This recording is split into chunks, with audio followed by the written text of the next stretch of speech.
Aztech Forgotten Gods is Lienzo's newest release onto the Nintendo Switch, but the game can also be found on PlayStation and Xbox consoles, as well as on PC via Steam. This cyber alternate world focused action-adventure game puts Mesoamerica at the forefront, which almost no game ever dares to do. The story revolves around Ackley, the protagonist and holder of the Lightkeeper weapon, which is where her powers come from. Essentially, her mother is an archaeologist of this alternative version of the Aztec Empire that never went extinct, and in fact it grew to become the most powerful nation in the world. Ackley is often helping her mother out alongside her friends and even this mythical creature that lives in her newfound power called Tess.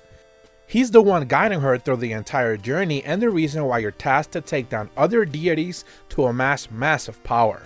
Most of the experience can be boiled down to exploration of the city, taking down some tasks put before you either to progress the story or to do side objectives with plenty of cutscenes. Exploration is mostly done to propel yourself forward through the air, and at times it gives you that feeling of like Gravity Rush, but with the lack of gravity shifts.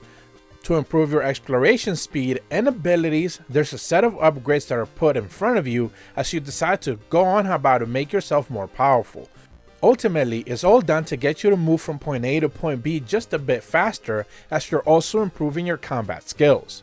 Your basic attacks, however, barely ever improve even if you upgrade Ackley as much as possible.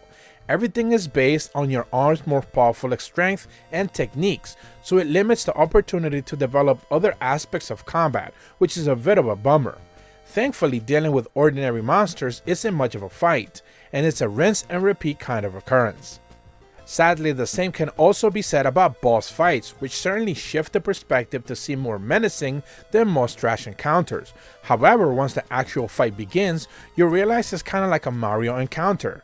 Set out to find the monster's weakness, abuse it, and win.